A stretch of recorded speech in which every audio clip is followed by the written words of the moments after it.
Say it one more time. Say it. Oh yeah! How sweet it is! The fruits of victory! Oh yeah! What a team! What a team! Thank you, ladies and gentlemen. Thank you, Your Honor. 1, 2, 3, 4.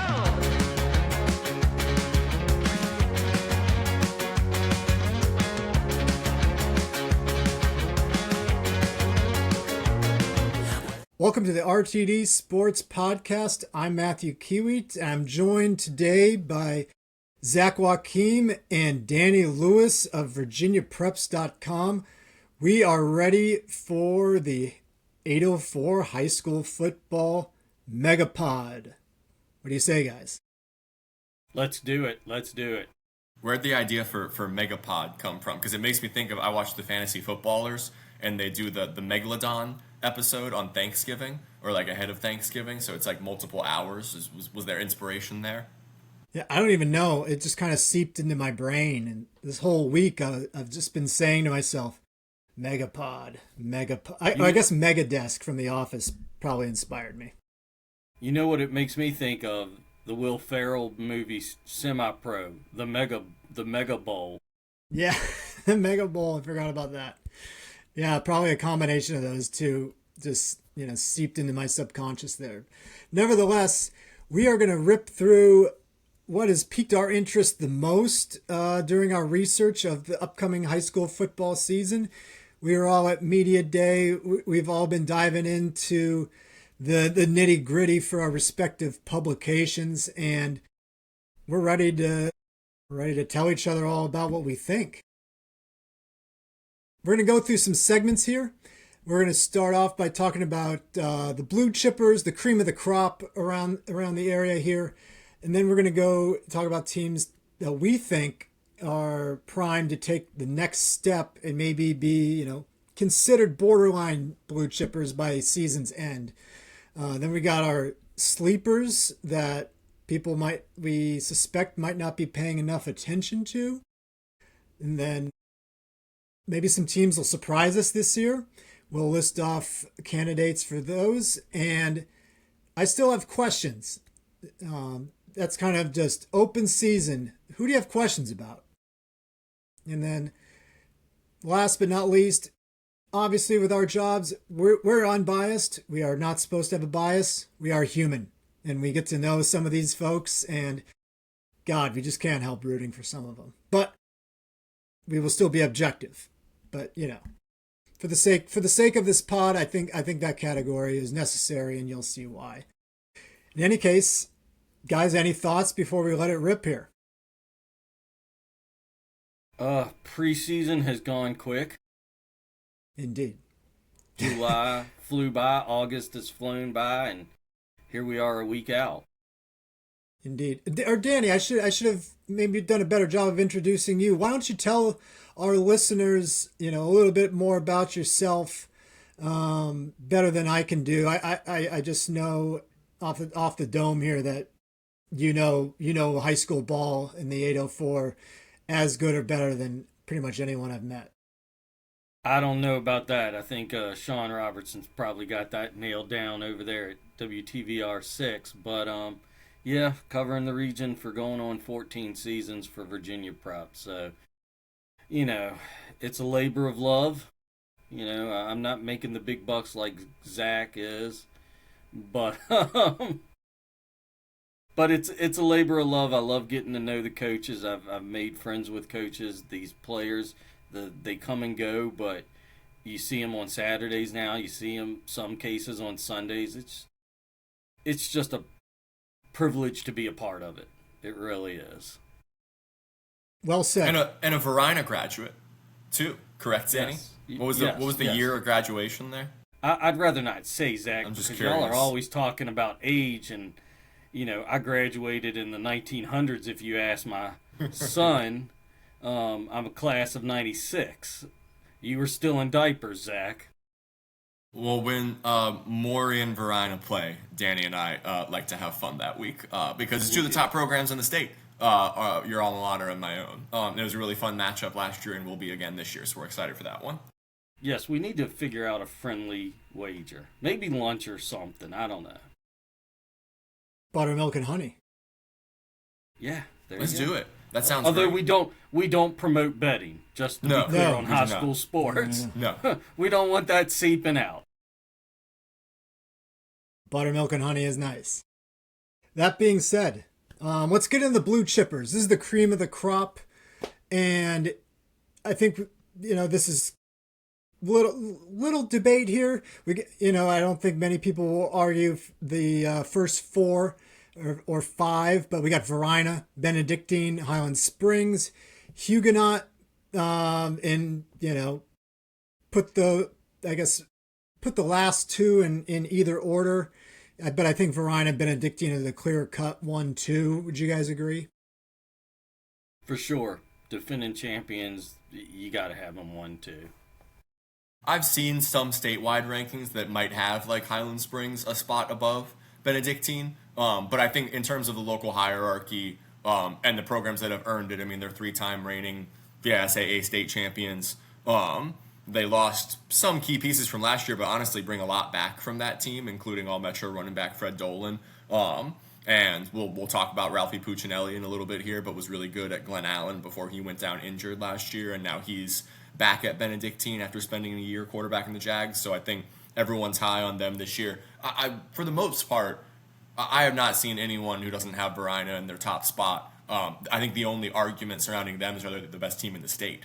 Not the best team in the 804, right? I think the conversations surrounding them are really how do they and Maury match up? How do they and the St. James Academy match up? That's the top tier throughout the state. And so I think that's the only question mark with where they stand. And then Highland Springs and Huguenot I've seen flipped in a lot of rankings. I think most have Highland Springs higher than Huguenot. But you got to be really excited about the skill position players for the Falcons, right? Charles Scott Jr. had a phenomenal season last year. He's an Alabama recruit.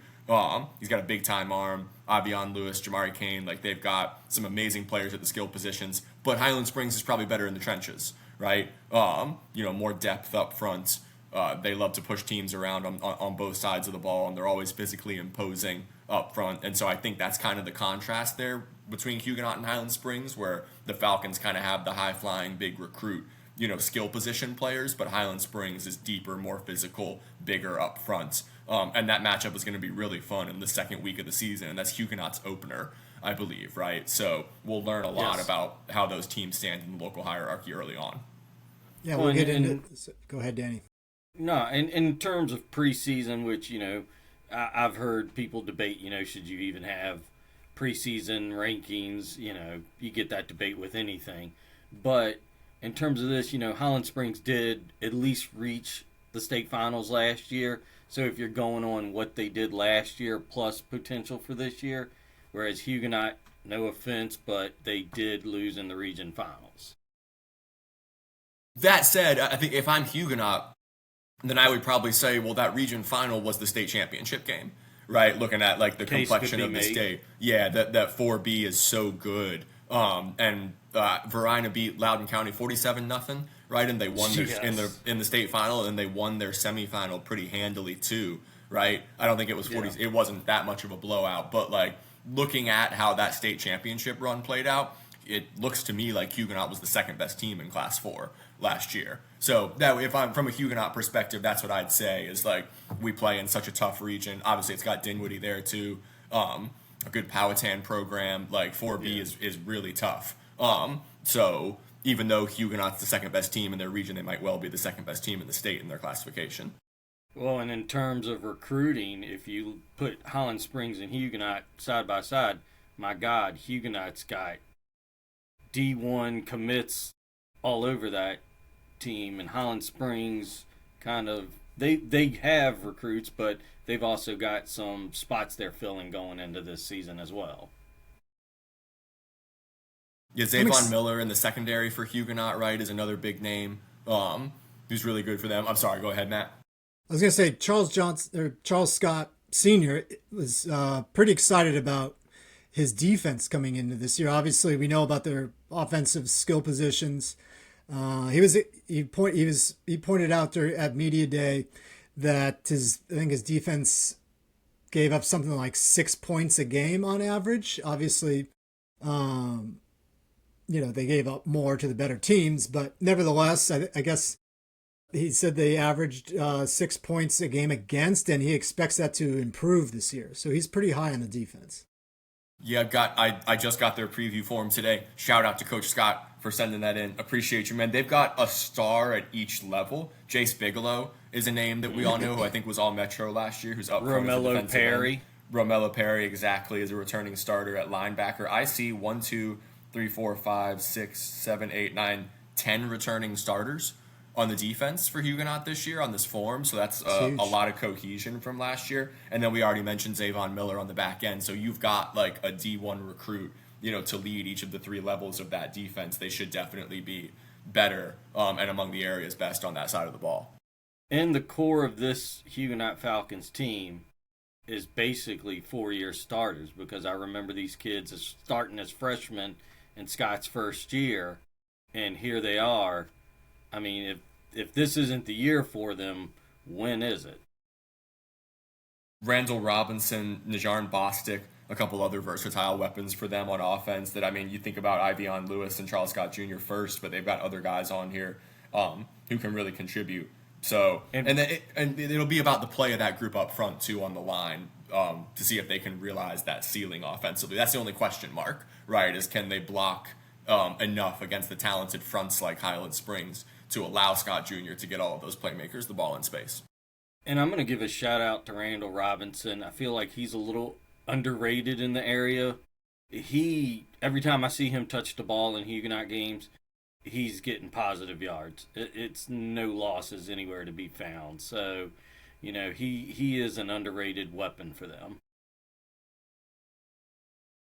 And that, we can get more into this in the must-see games category. But they play week 2, Highland Springs Huguenot? Yes. Yeah, it's Huguenot's opener. I think they have the week 1 bye on the 27th and 28th, so they don't play. And then that's September 4th, I believe.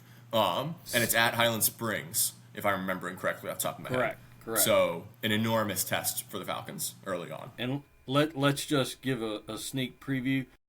When we do get to these must-see games, that week 2 slate is complete madness. Yeah. Battle of Chester, too, right? Is that Dale Bird? I think that week, which is going to be a lot of fun. And Trinity Benedictine, I think. Wow, yeah, Trinity Benedictine and that's Verina Mori, I think, right? And TJ Armstrong. That's why we need a schedule maker to spread these games. Yeah, they got to spread those out more. That kills us because there's a couple good ones week 1, but it's not nearly like that. We need to move 1 or 2 of those games to the first week because we're going to be struggling to figure out which games to go to those couple nights. I already know. Well, stay tuned for must-see games, and we will go through those. Let me ask you guys, has Dinwiddie earned the right to be in this Blue Chippers category, at least at the beginning of each season, given what Billy Mills has done year in and year out with that program? Can I jump in here on that one? Oh, yeah. Okay. That's why you're here. I think they have. I mean, Mills' record, I was working on Dinwiddie's preview today, so this is fresh in mind. He's got over 200 wins as a head coach from Rockbridge and a school down in Kentucky. But he's got 190 at Dinwiddie alone. And he's made the playoffs 18 of the 21 seasons he's been there. So, I mean, just like a Verona and a Holland Springs, you've built that reputation. I know there's a lot of questions about them this season, but I feel like that they're one of those pedigree programs that you just can't count out. We've got them at number 6 in the top 10 right now. And so it does feel going into the season like their expectations are a tier below that top 4 that we talked about. But I learned my lesson last year, and shout out to Tim Beard and everyone over there who is awesome. I was wrong. Like, I doubted this program because you had a generational talent in Harry Dalton leave, right? I think that was understandable to look at it on paper and say, how do you replace a guy like that? You don't replace a Harry Dalton, but man, they to use the cliche term, the standard is the standard. That was the case last year at Dinwiddie. And I think we all learned that Billy Mills is such a good coach, and they've got such good community support and infrastructure set up over there with Navy Nation that they're going to be successful year in and year out. Now, they were 11-0, right, leading into the region semifinals last year, trucking along, bunch of blowout wins, beat Thomas Dale in there, beat Highland Springs in there, and then it came to a screeching halt, right? I mean, a 34-0 loss to Verina in the region semifinals at home. I'm sure left a bad taste in their mouth. And then to rub salt in the wound a little bit, your all-Metro quarterback leaves and joins the Blue Devils in the offseason. So I think it's understandable to frame this from both perspectives. Of like, yes, I was wrong to doubt Dinwiddie last year. I've learned my lesson. They're number 6 in the top 10.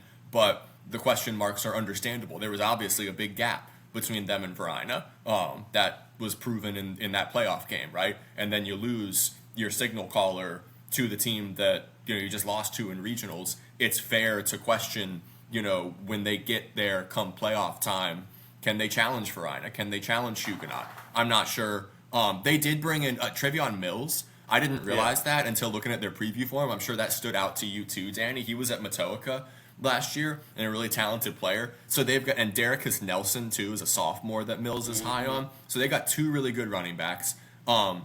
And they always block bigger than they are on paper. That's what impresses me so much when I see Dinwiddie, because you'll look at their offensive line on paper and you're like, it looks like they could be a little undersized. But then their misdirection-based blocking schemes, I would love to talk to Billy, and I don't know who their offensive line coach, but just about how they coach them up in the trenches, because those kids play bigger than they are, and they always seem to open up holes in the rushing game. And then the second and third levels of the defense should be among the best around. He's got a really good tight end group as well. So the question marks for them are clearly, you've got young quarterbacks that you're trying to phase in. Are they going to be able to stretch the field enough in the passing game, because opposing defenses will stack the box against them because they know where their bread is buttered? And then is the defensive line going to be good enough to shore up against some of the areas better rushing attacks, because the linebackers in the secondary are really good. So the question marks are clear for them when you look at it. The schedule is tough. You've got Granby, Highland Springs, and Salem in addition to the Central District slate. But I learned it last year, man. Doubt Dinwiddie at your own peril. Yeah, you touched on it a little bit, Zach, when you said Dinwiddie's infrastructure. The thing I've noticed about some of these coaches is they're A, good coaches, but B, they're good program builders. And so when they lose guys who graduate, they've got guys coming up from JV who they've coached up, and they know how they're expected to play or how they're expected to block. They understand the scheme, and they fit right in. We were asking the same questions last year about Dinwiddie that we're asking this year. So it's interesting. I learned this years ago. There are some teams, Highland Springs, Verina, even Hermitage to some extent, and Dinwiddie, you don't rebuild, you just reload. Do we even need to talk about, before we move on from this upper echelon, what Verina has? They're a known commodity at this point. I think we all expect a big season from Raymond Hudson on that defense. Yeah, I guess we should we should talk about what Verina and Benedictine have. They're known commodities at this point. Caleb Weiss was the All-Metro Player of the Year. Will obviously star for them again. Intrigued to see how they use Zion Boisseau. Is he primarily a DB? If I'm Verina, I'm trying to figure out some gadget ways to get him involved offensively, because he was so good on that side of the ball last year. But I also think we all assume Caleb is the primary starting quarterback. Sure.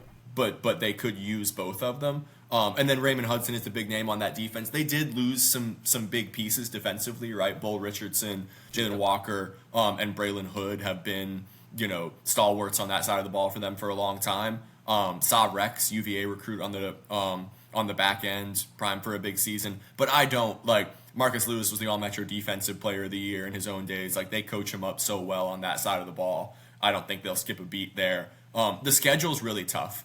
That's what stands out. It's not impossible. Verina's 3-3 after 6 games, because they've got Maury, Oscar Smith, and North Carolina Power Grimsley in there. That's, 2 state champions from Virginia and then one of the best programs in North Carolina. So they could be 3-3 after 6 weeks and still be our number 1 team. So if Verina suffers a couple losses against elite opposition early in the year, don't jump off the boat, because they're going to be there come season's end. And then Benedictine, we talked about Puccinelli. Jordan Clark had a great year as a running back at James River last year, 1,500 plus yards, 18 touchdowns. And then Fred Dolan, their all-metro running back, is back. I mean, they lost some pieces up front. But for the Benedictine offensive line, I look at it similar to Verina defensively. They got dudes who've been coming up through the system who are going to be really good in that phase. And so they're going to run the ball really effectively. They have an embarrassment of riches. It's tough to see, Trinity's got some great players. St. Christopher's has some great players. It's tough to see anyone stopping them from making it 4 state championships in a row this year. That Trinity Benedictine game in week 2 is going to be really fun to see if the Titans can challenge them this year. And then for Highland Springs, I'm really excited to see Cheatham, the quarterback from Meadowbrook, right, who's over there now. Feels like what has held them back in recent years, and I say held back, they were a state runner-up last year, so that illustrates the really high standards there. But they haven't been able to stretch the field in the passing game a whole lot, right? We've talked about that. The defense is great. The line is good. They're going to run the ball really effectively, but opposing teams will stack the box. So that's my question mark with them is can they develop the passing game to a semblance of what it was when Christian Martin was there, when they reached that really elite tier at the top of the state. I think that's what they need to do. And I told somebody recently, and I honestly feel this way, that Chisholm is probably their best quarterback. With all due respect to Antoine Richardson last year and Nelson Lane, Chisholm is probably their best quarterback since Christian Martin.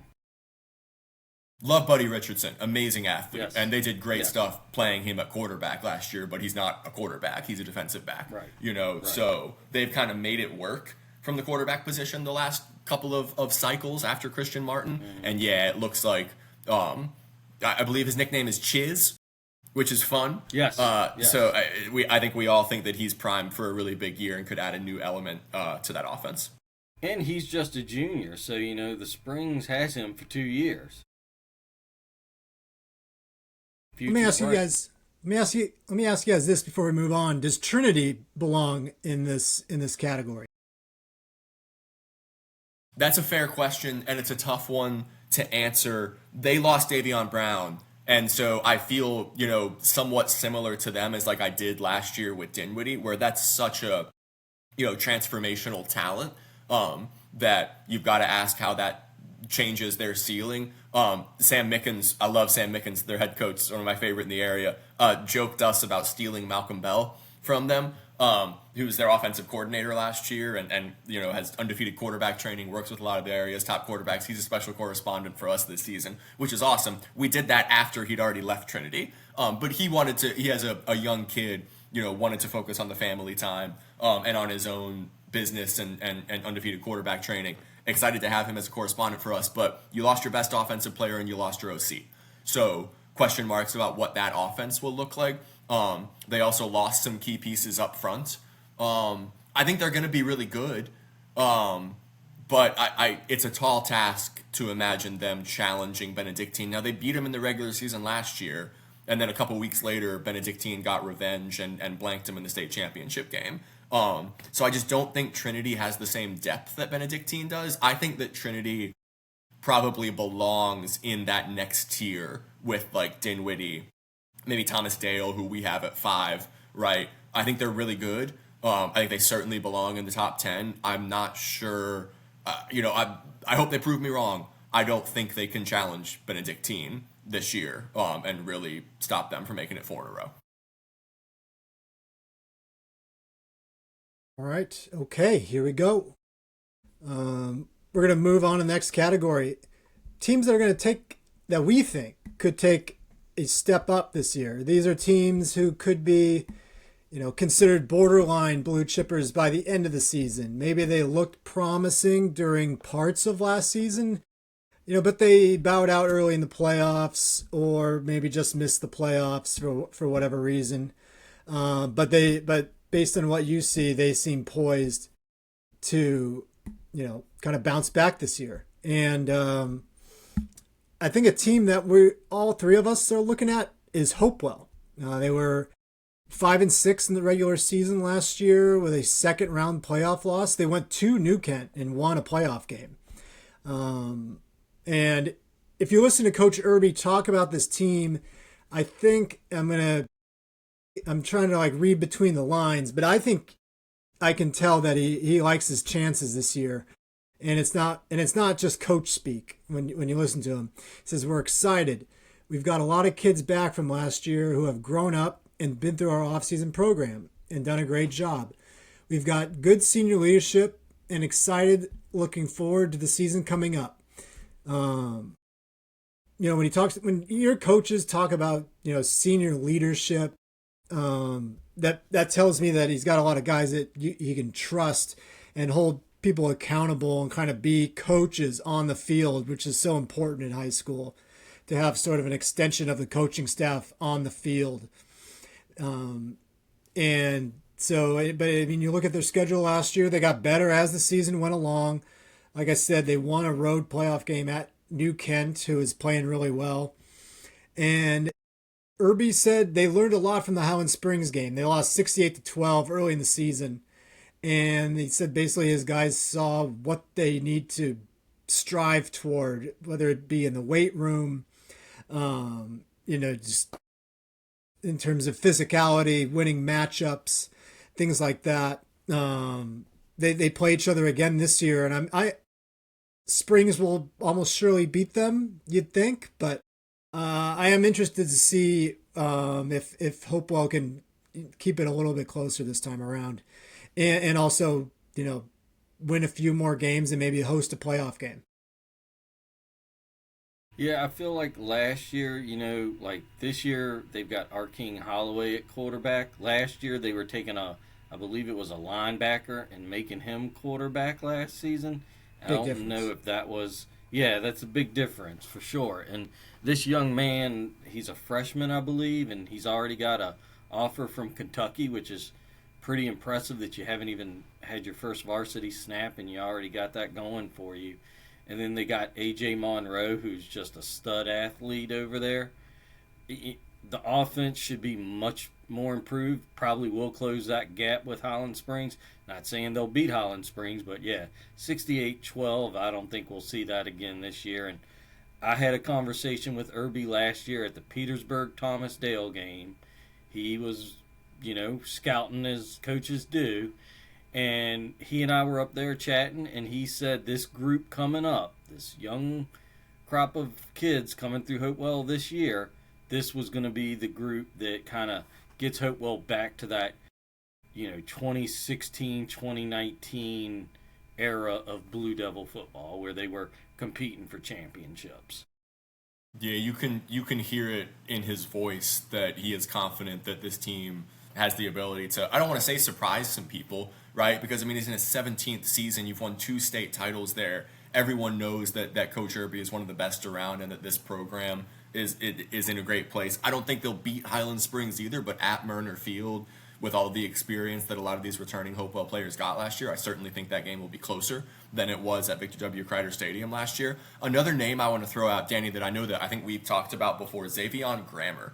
That receiver who, since he's played varsity since he was a freshman, and I remember seeing them win his freshman year a couple years ago, and I was impressed, and I think he will immediately turn heads. And I said to myself at that time, I think that kid's got a really bright future ahead of him. And he's now a junior and should be one of the top target getters. Would really excited to see how his connection with Holloway develops, because 6'3", 215 for Holloway as a freshman. Because Irby said on his preview form, like, this kid could be a household name by the end of the season. And so I went and found his Twitter and looked at just like some of the drills that he's got posted on there and the photos and stuff, and he looks like the real deal. And as you alluded to, like, he posted about the Kentucky offer, it seems like college coaches he's already caught their attention.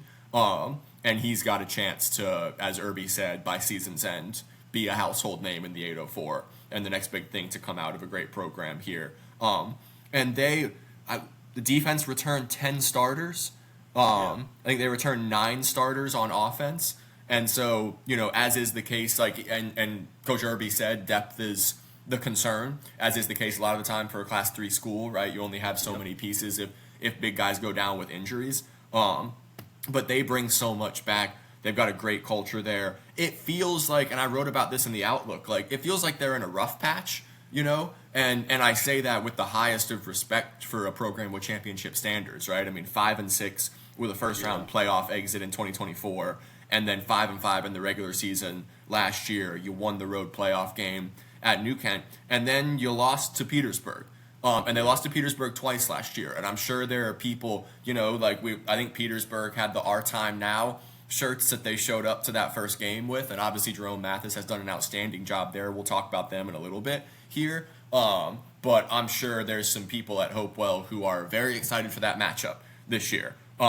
Because they want to try and get the Crimson Wave back. That's a great local rivalry. October 23rd is that game, so circle it on your calendars. Look, Hopewell has Highland Springs, Thomas Jefferson, and Dinwiddie in 3 of their first 5 games. Yeah. And the Central District slate is really tough. So they could go 5-5 again, I think, with how tough that schedule is. But they're going to be really dangerous come playoff time. I feel like this is a team that's going to be 6-4, 5-5, but a contender for a regional championship. And I'm really excited to see specifically the matchup with Petersburg this season. Yeah, I would say probably for me, 3A is going to go through Hopewell or Petersburg. One of those two teams is probably winning Region 3A. Now, Lake Taylor's still there, right? Is that? I mean, Still they're moving there, up in the but new they're alignment. they're filling in some pieces from last year's team too. So, and it's not like, I hope this don't get back to the 7-5-7, but I saw that Lake Taylor Kettle Run championship game last year. I was there for it. I mean, Kettle Run could have easily won that game. So it's not like Lake Taylor is unbeatable. And I'll probably get an email from Hank Sawyer. You guys touched on it, but why don't I let you two rip about Petersburg? I don't have many notes on them. They've been playing things pretty close to the vest, but Danny and Zach, why don't you guys empty the notebook? I'm going to mute my volume while I crank my AC and cool my room off here. Well, Zach, you know, what was it? ESPN has that you just got mossed, I think. You know, we could be saying that about Demarion Moss at Petersburg, because I saw him at the Richmond Showcase, and wow, I was blown away. You know, he's made leaps from last year, and I thought he was good last year. So I expect big things from him. I think the defense is a little underrated.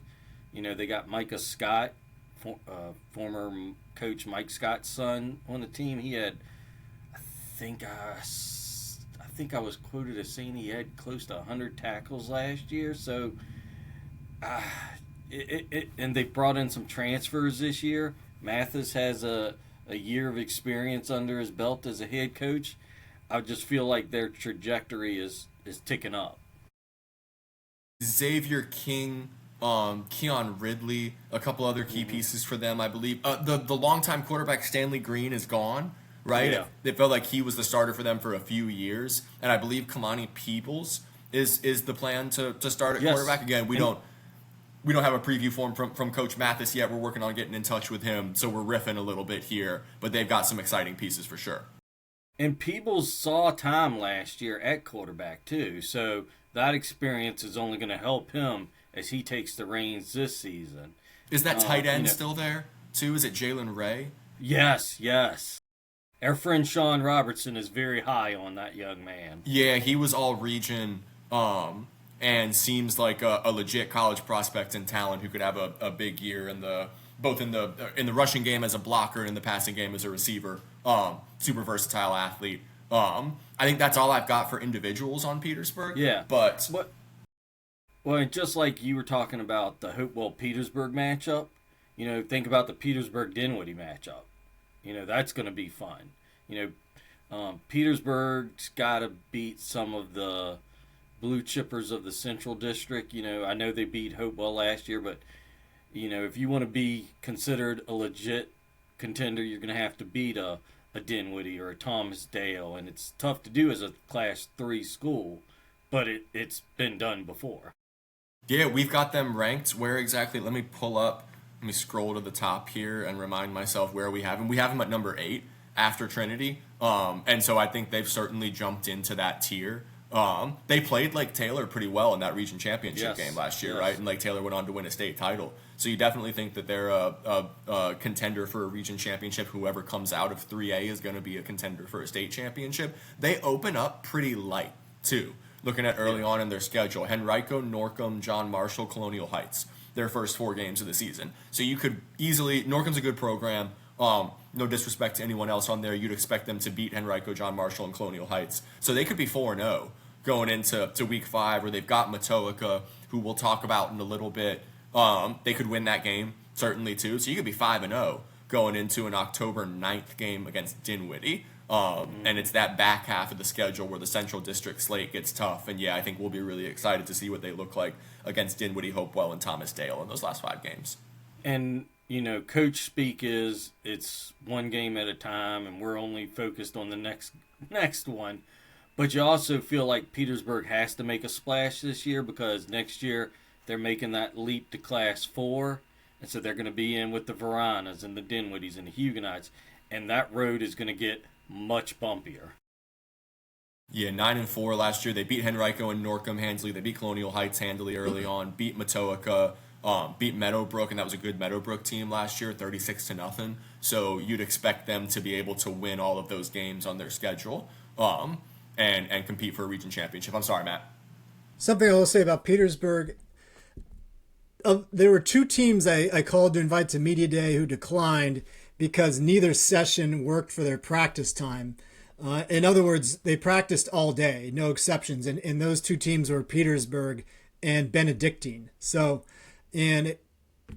Mathis is, seems like he's running a tight ship. And the jump that Petersburg made in his first year tells me that, the first thing he did with his team is eliminate self-inflicted mistakes and just make them more disciplined. At the high school level, I feel like you can flip your record, from a bottom feed, you can take over a program that didn't win a whole lot of games and win a few more just by not making mistakes and letting the other team beat themselves, essentially. And so it seems like he definitely did that in year 1, and obviously they went out and just beat teams on the field as well. And now that he's got some people, more talent coming in, the talent on top of the discipline he seems to be instilling in that program could make them pretty dangerous. I think these days, when you're a destination for transfers, that says a lot about where your program is at, because kids want to go play for the programs that have momentum and are on an upward trajectory right now, and for the coaches who they feel like can help them get to the next level. And Petersburg and Jerome Mathis are certainly that right now. Ty White's not coaching the football team, but I think there's a bit of a Ty White effect here too, right? With he just got a new recruit, if you didn't see. You have a state championship level basketball program and all the Our Time Now stuff, it feels like the winning culture of the basketball program has kind of rubbed off on football a little bit. And Coach Mathis is obviously a huge part of that, but they have buy-in from support from the community these days, right? Like, that Petersburg community has obviously said, we want to pour resources and support into our football and basketball programs and be a winner, because we feel like it's a good thing for this community. And it certainly has come to fruition over the last couple years. And that's part of why this football program is in the place it's at right now. And I think underestimation might not be the right word that I'm looking for, but you got to remember too, Mathis played for Petersburg. He's been in these kids' shoes. He knows what that community means to him. He knows what that program means. He knows what it's like to get your hands dirty in the Central District. He has that NFL experience. So I think that kind of melds into this, what we see him on the sidelines. He's dialed in, he's locked in, and, to Matt's point about not being at Media Day, he's locked in. He's ready to go. Yeah, I think he said they were practicing something like, don't quote me here, I'm going off memory, but like 11 to 6 every day or something like that. I'm like, okay. Ooh.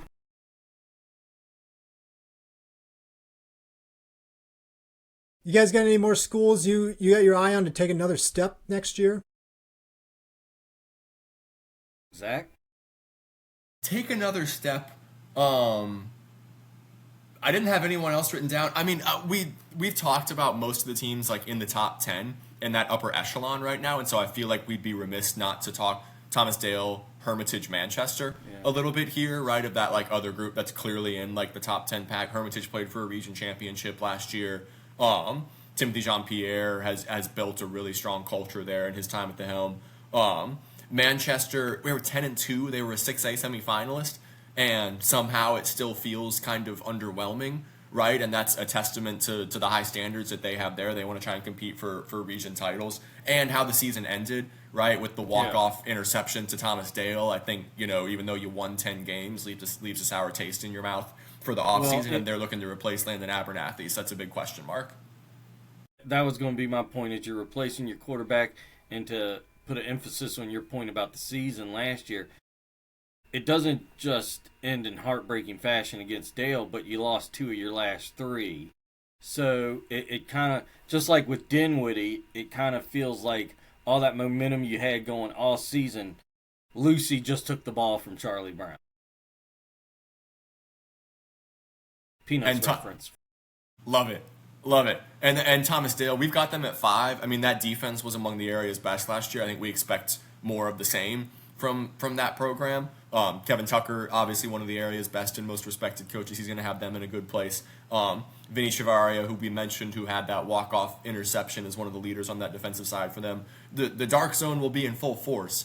They'll be great at stopping teams this year. The obvious question mark for them is, can the offense generate enough, to enable them to win double-digit games, to get to a region semifinal or final. But it does feel like, for Dale and Manchester, it's in the 757 podcast, but Oscar Smith is the boogeyman in the closet, right? Of like everyone in that region is trying to get to a semifinal or a final, but there's not really anyone who can really challenge that powerhouse down in Chesapeake for a region championship. Well, if there's a year to do it, this could be the year, being as they've had to, go back to the well for a quarterback. Granted, if you're a program like Oscar Smith, you're not just pulling Joe Blow off the street. Their kid, who they have coming up, is a good quarterback. So remains to be seen if they can, beat a Thomas Dale or not in a region final. But if Dale needs an edge, that might be it. I've still got to write up those 3 schools for my capsule, so I haven't gone through those forms yet, and I'm still trying to get one back from Coach Harrell, so I don't have a whole lot of individuals to throw out. But Daryl Woodson for Hermitage, one of the best defensive linemen around. He's a big-time recruit who got a lot of buzz this offseason. And then Miles Brooks, their new quarterback, right, son of Aaron Brooks, who I think a lot of people are excited about. Aaron Brooks, obviously a former NFL quarterback, and he's a coach at Hermitage, so it'll be really interesting to see what he can do this year. And then Cam Chalkley for Manchester is one of the best defensive linemen around. He'll be one of the best players in the area. Expect an all-metro season from him. For the Lancers, who are, again, like we said, the big question mark is on offense and under center, is how are they replacing Landon Abernathy in what looks like a quarterback competition right now.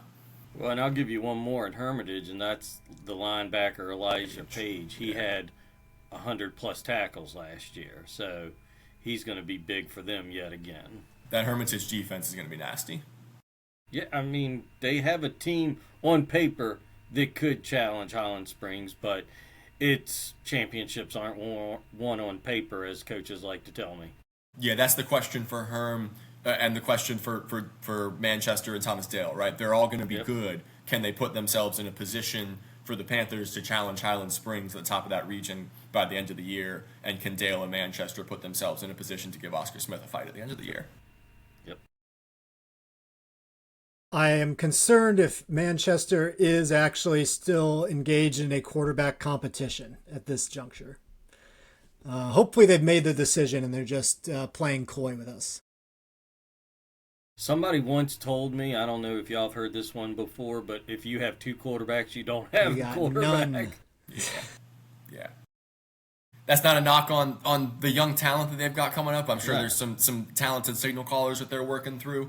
But obviously, experience under center at the high school level is so important, and that's tough to move on when you have a kid who played since he was a freshman. Abernathy, yeah, 4 years, right? yep. That's an enormous adjustment for your offense, and so it looks like they've got a competition here, and they're going to need one of those guys to grow up fast. Yeah, and just so much timing goes into the offensive side of the football. You need time to get that timing down, and you got one guy working with, you got one guy working with the first team most of the time. So we shall see how this plays out. Perhaps they're also just being lost Landon coy. Hicks. I'm throwing out there too Yeah, for Manchester. Yeah, who was one of their top passing targets last year. He's at Trinity now. Expect a big season for him with the Titans, but Manchester replacing a lot in that passing game. Yeah, and he's a big loss too, because you saw how that offense changed when he got injured towards the end of the season. If he's healthy, maybe they don't lose those 2 games. Was he the hot dog celebration?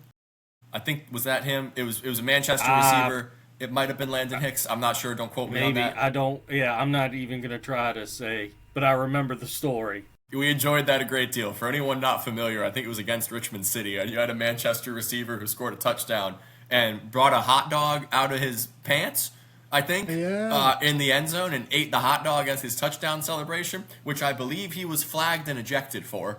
And I imagine Coach Harold did not love that. But we got some great entertainment about it, out of it, and it went viral. So Yeah, I had friends on the West Coast sending me that. Yeah, I don't think the FDA would approve that either. no. I mean, maybe Taylor Farms. Oh gosh! Oh, good shit. Oh boy. Be that as it may, sleepers. Matt with the win for With joke the of zinger. The day. Yes.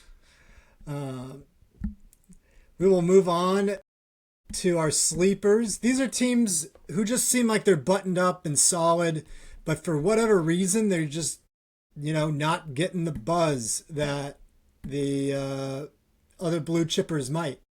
Do you guys feel strongly about anyone, or should I kick us off? Now, I'm kind of a sleeper, and it feels weird to call them a sleeper because they're regularly in the top 10 conversation and they're regularly in the playoffs. But for me, one of those teams is TJ. Armstrong has kind of been top dog in 2A for the past few years now. But it feels like Armstrong lost so much last year, and now TJ's maybe retooled some things. Eric Harris talked about it at Media Day about, learning from last season, and they had a tough schedule too last year. I mean, I don't think they get enough credit for beefing up their schedule. So I feel like this year is the year that TJ bounces back, and maybe they're the ones representing in the Region 2A final instead of Armstrong. They got Reginald Weston Johnson committed to Norfolk State. They got Coy Brown, a transfer at quarterback. It just feels like there's some momentum and positivity around that program that I didn't exactly see this time last year. You know what always stands out to me about them on paper is they are big up front for a Class 2 school. I mean, I'm looking at it right now. Devote Peoples, who's a sophomore, 6'3", 288. KJ Duvernay, who's a returning starter and a junior, 6'6", 305.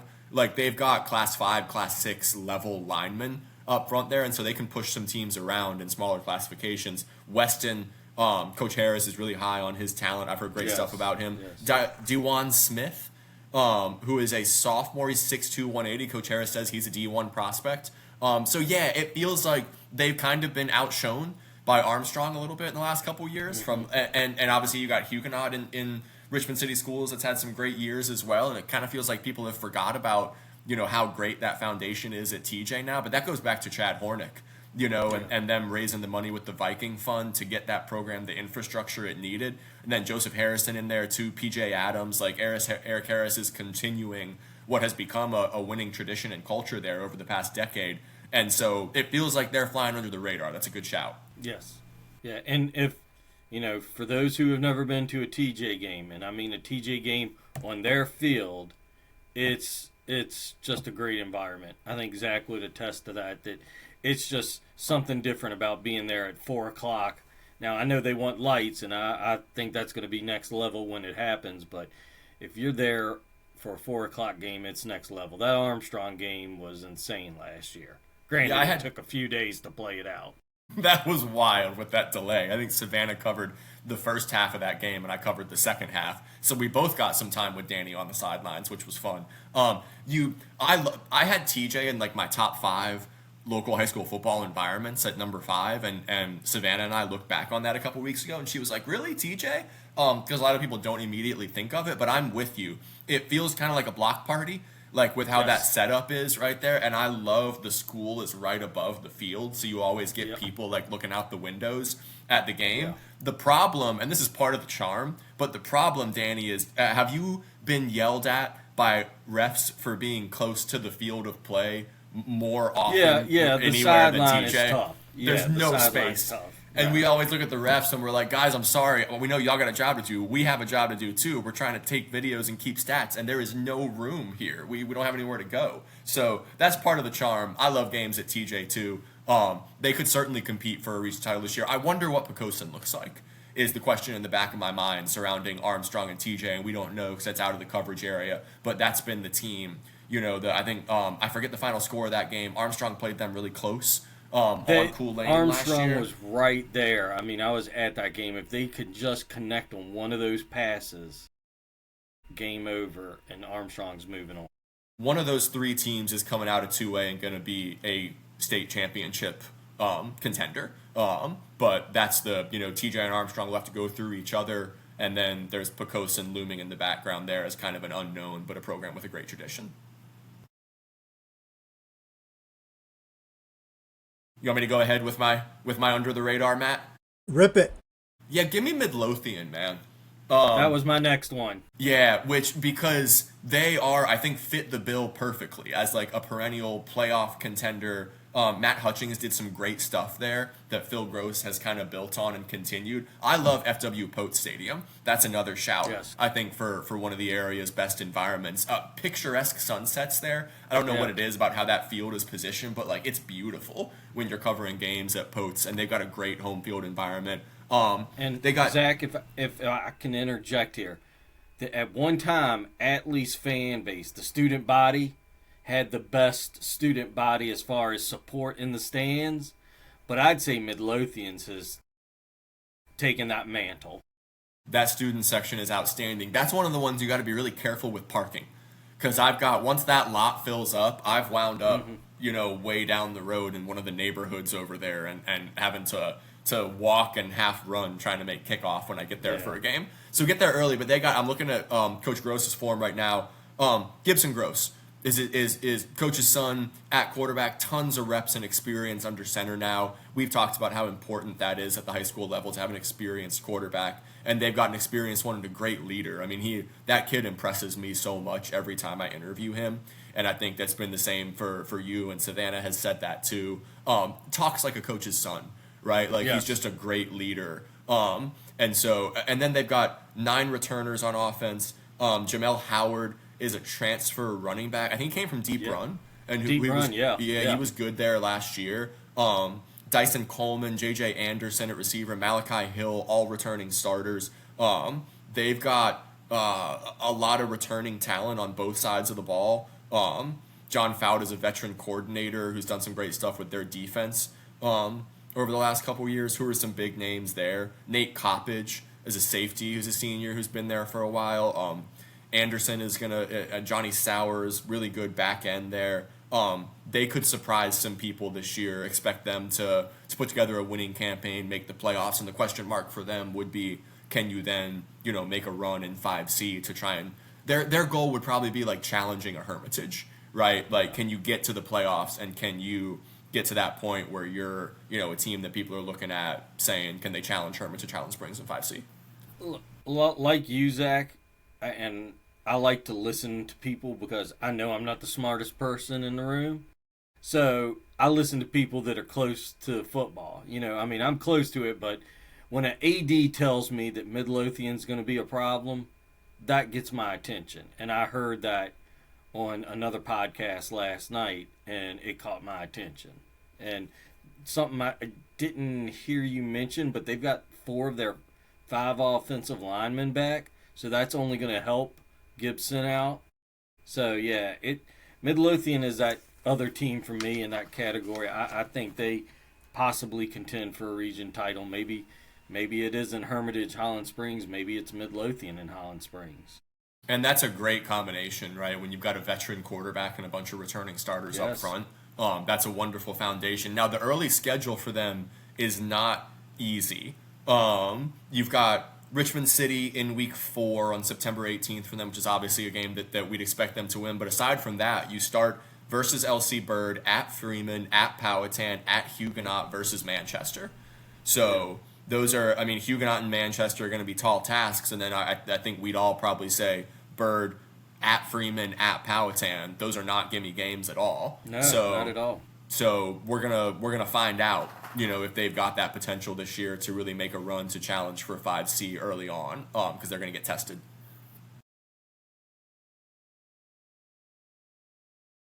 We will be on the lookout for the Trojans. Speaking now on the of flip side, I'm sorry, I'm looking at I should let you go. Now I'm looking at the back end of the schedule. Then they close with Clover Hill, Cosby, James River, Monacan. So the schedule is very front loaded. They have a chance to win those last 4 and go into the playoffs with some momentum. Matt, I'm so sorry for cutting you off. No worries. I still have the perfect segue. I'm horrible at segues, as you can tell, but I actually have a good one. You ready? Speaking of Trojans, my first sleeper is none other than New Kent. 7-3 in the regular season last year. Hosted their first playoff game in 22 years, but lost it to Hopewell, as we mentioned earlier.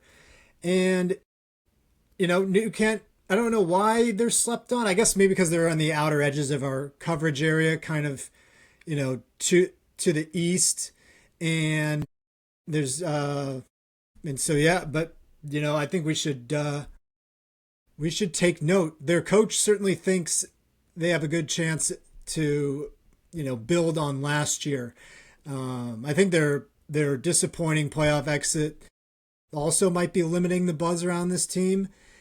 Like I said, first home playoff game in 22 years. Maybe they felt some pressure or expectations, and Hopewell was just playing loose. I don't know why they fell flat there. But the current senior class has been there for this current, resurgence of the program. Coach, I might butcher his last name, and I apologize. Gerolmo? Gerolmo?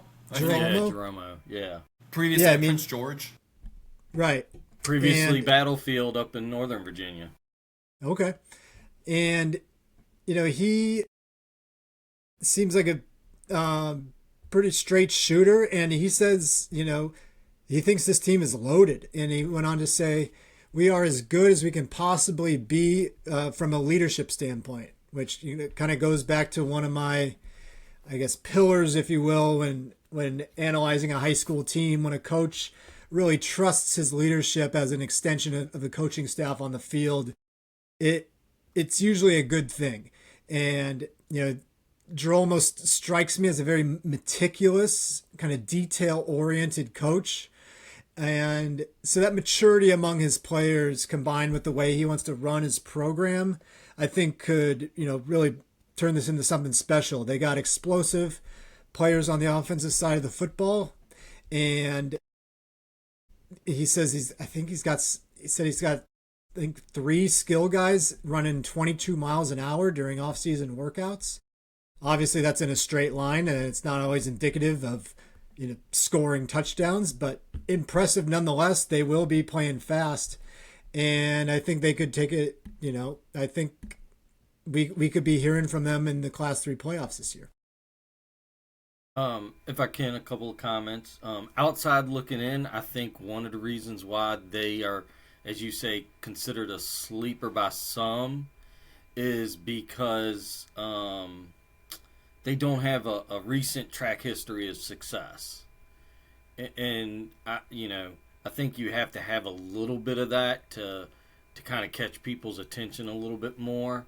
And then as far as that playoff game versus Hopewell last year, I think that was just a classic case of a team that's not used to being there for a number of years versus a team like Hopewell that was, a playoff pedigree team. They're there every year. So that experience paid off for Hopewell. I remember I personally picked Hopewell to win that game. Sorry, New Kent. But, I think that plays a factor. I think if New Kent had drawn in somebody else in the playoffs, maybe they win that game and it's a different story. But that's just a couple of little observations on my part. Yeah, state championship baseball program under Coach Trevor Ronan this past year, and I know they've got some of the guys who were on that team who are also playing football, and so maybe championship culture can rub off a little bit. We've seen that before. It's obviously helpful to have some multi-sport athletes who've won at the highest level in other sports on your football team to help out with that culture and expectations. I very much agree. I think that playoff game was, to both of y'all's points, a product of a Hopewell program that's used to and expects to be there, and a New Kent program that hasn't and doesn't have that experience. They've got Poquoson in week 2. Sorry for the Max Preps ad, by the way. I was looking at the schedule. That was if anyone heard the noise there, that's where that came from.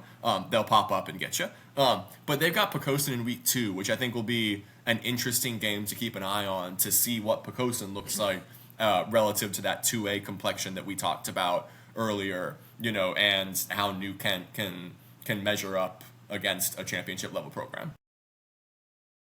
Sure. No doubt. You guys want me to take 2 in a row here? Completely up to you. You're the ringmaster. Go for it. I'm looking at Hanover. When you play in Region 4B and you're not named, Varina, Huguenot, Dinwiddie, you tend to be slept on. And so I'm here to tell you to watch out for Hanover. The Hawks, you go look back at their schedule last year. They're 7-3 in the regular season, lost the first round of the playoffs. They took care of business last year when they were supposed to, minus getting absolutely boat raced by Armstrong. That was a good Armstrong team, yes. Were they better to the tune of 47-16? I don't know. Apparently that day. But that certainly does feel like an outlier when you look at the rest of their schedule. The Hawks gave Highland Springs all they could handle the next week. Maybe Hanover was looking ahead. But yeah, they played Highland Springs really close, but lost 30-27, I believe. And you're talking to Sam Rogers at Media Day. I want to get in on a poker game with this guy because he has the worst poker face. My God. He was doing all the coach speak. Yeah, I don't want to make predictions. We're taking it one game at a time. But he's just got this grin ear to ear. And you can tell that he's looking forward to this upcoming season. And he likes what he has. They return a kid named, sorry if I butcher these names, Lane Ziglock, I believe he said, who's a West Point Leadership Award winner, starter since his freshman year. And, like I said, a coach on the field. Rogers really trusts him. I neglected to write down what position he plays because I'm an idiot. I think safety. Okay, I think safety, defensive back and receiver. Okay, yeah. I knew he played both sides of the ball. But yeah, I keep beating a dead horse here, but an extension of the coaching staff, a 4-year starter who can kind of be a coach on the field. They got a senior returning quarterback, Joe Nicholson, great athlete. Rogers says he's the most accurate passer he's ever seen at Hanover. Whether that's true or not, I don't know. I'm sure that means he's fairly accurate at least. And dual threat quarterback. He can get out of trouble and use his legs when he needs to. And, I would not be surprised if they slide ahead of Dinwiddie in the hierarchy.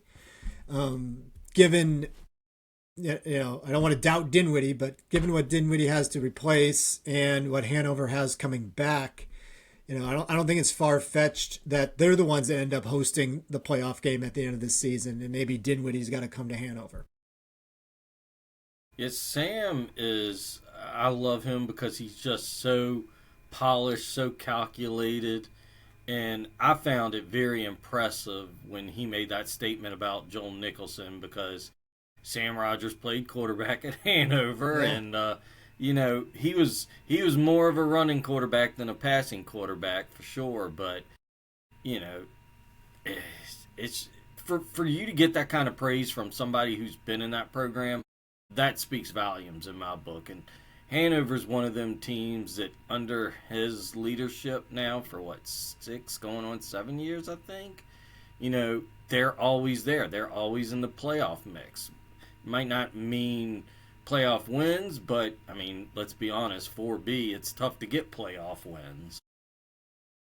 Yeah, I think of them in that Douglas Freeman Midlothian category, right? Of like, this is a good program that should have a winning record and make the playoffs, and the question is, when they run into the big boys and the elite programs in the area at come playoff time, can they step up their game to measure up to them? I'm sorry, what were you going to jump in, Matt?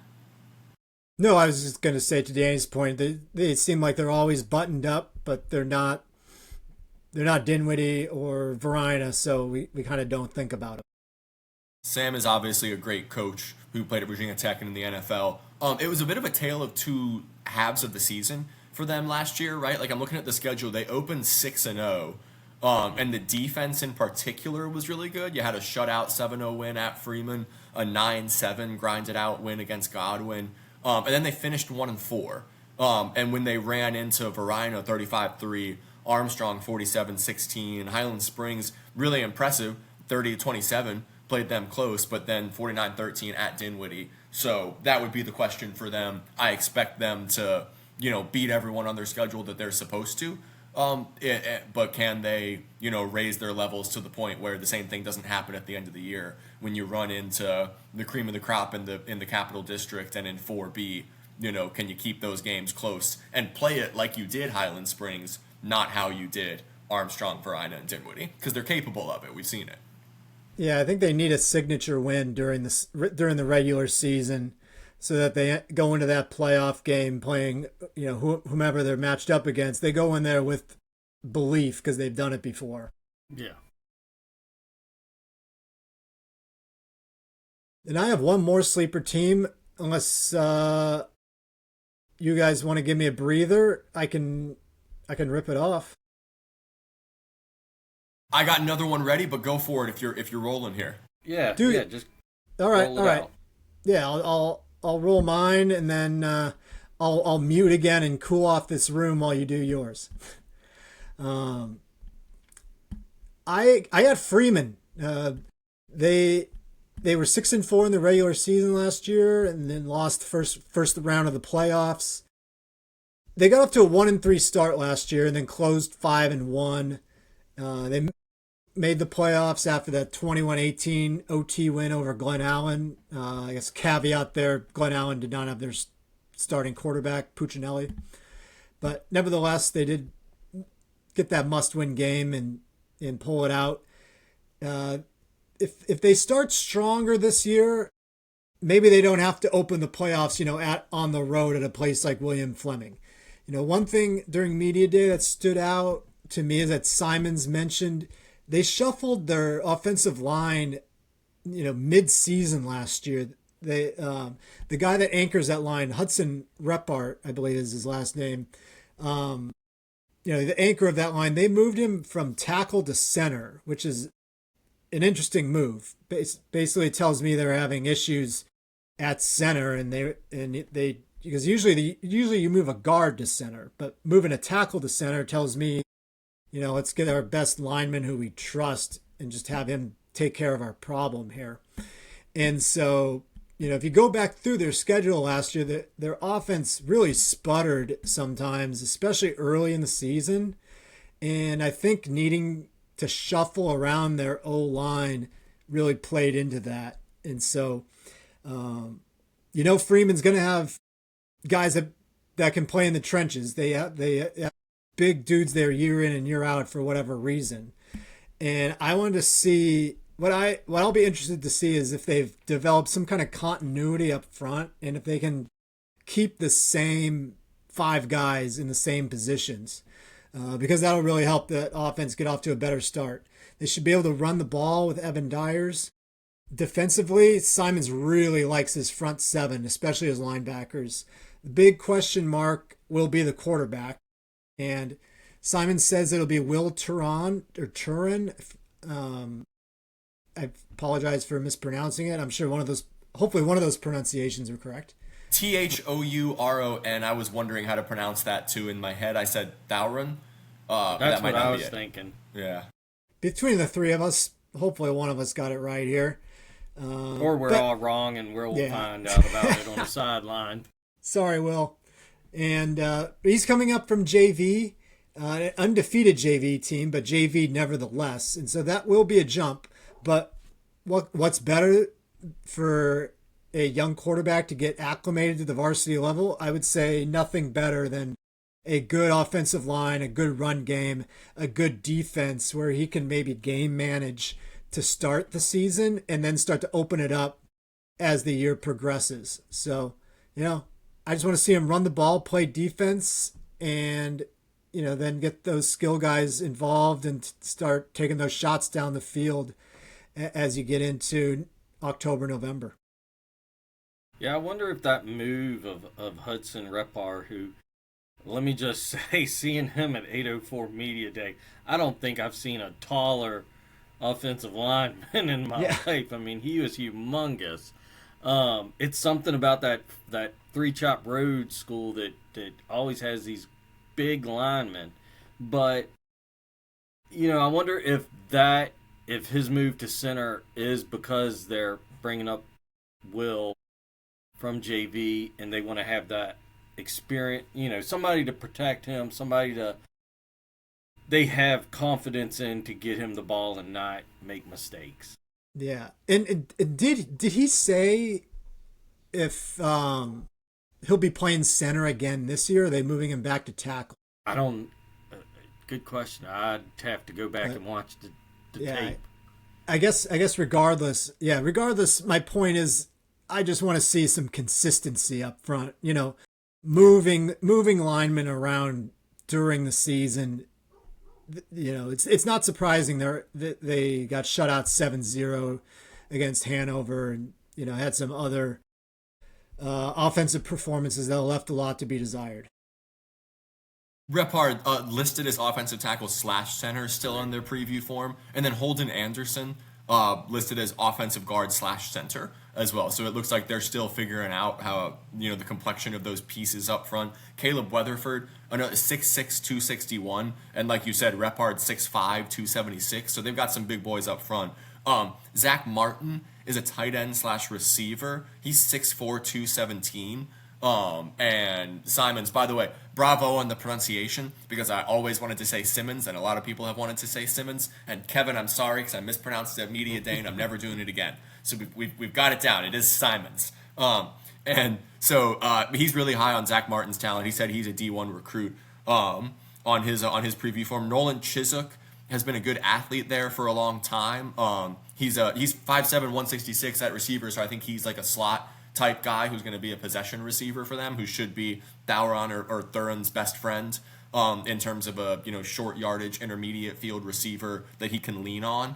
And then I think Martin is going to be kind of the jump ball, throw it up and get it in the end zone type guy. Dyer's All-American and All-Metro lacrosse player, so relative to us talking about multi-sport athletes with pedigree, he certainly fits that bill. And then Kevin is also really high on Jack Armstrong, a senior linebacker, and then Alex loves Duke. His linebackers. Yeah, and Jalen Tolbert, who are both returning starters up front on the defensive line. This should be a really strong team defensively again, and to Matt's point, it's, that we know the ground game is going to be good.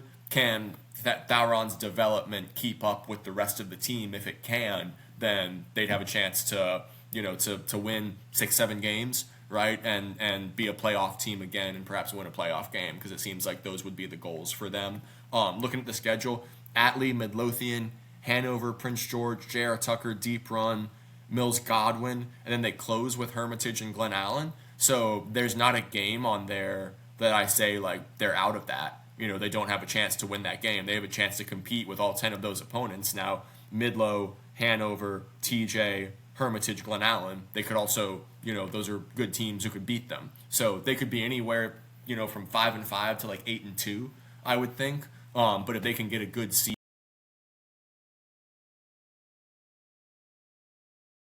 No doubt. I think they just got to not get off to a horrible start again this year and get some confidence going out of the gate. They got some momentum, I think, still stemming from that Glen Allen win. That was like a game of the year candidate. I think they had Hank Beach, who was their all Metro, lineman who carried in the winning touchdown for them in overtime. Am I remembering that right? Yeah. And so that was an awesome win. That was one of the best games of the season. And that's I think the kind of late season victory that you can still carry that momentum into the following season. No doubt. And Zach, I believe you had one more sleeper. I do, yeah. I said this we did the Ball and VA podcast with our good friend Lee Mary the other week, Danny, and I said this on there. I like Shane Reynolds as a coach a lot. Give me Mechanicsville. You just stole one of mine. Thank you, Zach. Did I just steal one of yours? I'm sorry. Yeah. It's okay. Well, hey, great minds think alike. Exactly, and it makes sense here. I think that when you hear Shane talk about this group, it's easy to, when we're talking about these types of teams, one of the big factors is just returning starters and in-game experience, right? Because that's so valuable at the high school level. And, he immediately on his preview form, when you ask about strengths, he started with experience on both sides of the ball. Now, it's really easy to sleep on them because you lose Brennan Ball, your bell cow out of the backfield, who had a really good year last year. He's at Armstrong now. They went 3-7. They're 7-33 in Shane's 4 seasons at the helm. But I feel like I've seen promising things from them in recent years. I love Eli Maxey as a really good two-way athlete who's going to play both sides of the ball at receiver and at defensive back for them. Cam Metzger, they've got a quarterback who's got plenty of snaps and high school experience for them, who's a senior. He's 6'3", 205. He's got a good arm. And Connor Goad is a junior who I think was kind of the backup to Ball last year, who got some carries. He's going to be the leading guy out of the backfield for them. And then they're another one that I look at and I just like what I see on paper up front, right? Senior center Lucas Mitchell, returning starter, 6'0", 290. Junior tackle Gabriel Thomas, returning starter, 6'5", 300. They've got, a bunch of 6 foot, 250 pound plus guys up front who are going to be able to push piles and create rushing lanes for them. And so I think this is a team that's easy to sleep on, that brings back a ton of experience, is going to be really solid up front. If they can just cut down on turnovers, which I think shot them in the foot a little bit last year, then I think we could easily see that 3-7 turn into 6-4 or something like that, and they could move up that Hanover County hierarchy. For sure, because that Hanover hierarchy is up for the taking. I mean, outside of Hanover, it's kind of been rough these past few years. Atlee's coming off of 3 straight years of 5-5, and then Patrick Henry struggles, and Mechanicsville could be that next one up. Their schedule isn't overly daunting. I think that helps them out. I have a concern just about the loss of Brennan Ball, but Shane Reynolds did make it clear at media day that Connor's up to the challenge. He can handle it, and listening to him talk that day kind of sold me on what I was already beginning to feel. And just for fun and everything, I'm going to get a look at him early, because I'm going to go to that Deep Run Mechanicsville matchup next Friday just to see Coach George Earl with Deep Run in his debut and see what this Mechanicsville Mustangs team truly looks like. Yeah, I'll be honest. You said that about the schedule, and then I pulled it up. It not daunting is one way to put it. It's pretty soft, right? Like this is a pretty easy schedule. Deep Run, Goochland, J.R. Tucker, Patrick Henry Ashland, and Richmond City are your first 5 games before you play Hanover on October 9th. They could be 5-0 going into that Hanover game, right? And they will have turned heads around the area. And then you finish with Henrico, King William, Atlee, John Marshall. They can win all 4 of those games. So, and that's a really good King William program, obviously in a lower classification. It's a good Goochland program, again, in a lower classification. So the way that they put the schedule together, I don't think it's insane to say they could go 9-1, right? Like I see the Hanover game as the only one where the team that they're playing is clearly favored, and that game is at Mechanicsville. So I don't think it's out of the realm of possibility they could win that game. Could Mechanicsville be 10-0? By the end of the season? Is that my hot take that I'm saying Mechanicsville runs the table here? Calm down, take your foot off the pedal a little bit. It's a very winnable schedule, it is. It is a winnable schedule. I just don't know that I'm ready to... If you want to lock yourself down for that, you go right ahead. I'm planting my flag. Yeah, somebody will let Patriots you know. fans know a little bit about a schedule. Mustangs. Ouch. Oh, what a good... All right, that was a good dig. It's going to be much tougher this year, okay? Look, Zach, I just want to know what you're going to say at season's end when we find out that Mechanicsville goes 3-7 and everything fell apart and you look like a clown. I'm planting the flag now. Mustangs running the table. Okay, all right. Mighty confident, mighty confident. Well, on the... Can I segue into me now? Okay. Segue. On the theme of experience, that's why I'm kind of high on Godwin. They've got just as much experience, maybe a little bit more than what Mechanicsville has coming back. Luke Roberts at quarterback. This will be, I want to say his second. I know it's his second. I'm wondering if it's his third year. I can't quite recall, but Godwin was in a lot of dogfights last year. They had a few games where they lost like by less than a touchdown, so they could have easily been better than what I think 3-7 last year. Their defense is a bit underrated. They had who was it? God, the name's escaping me, but I love his play. Braxton Purcell.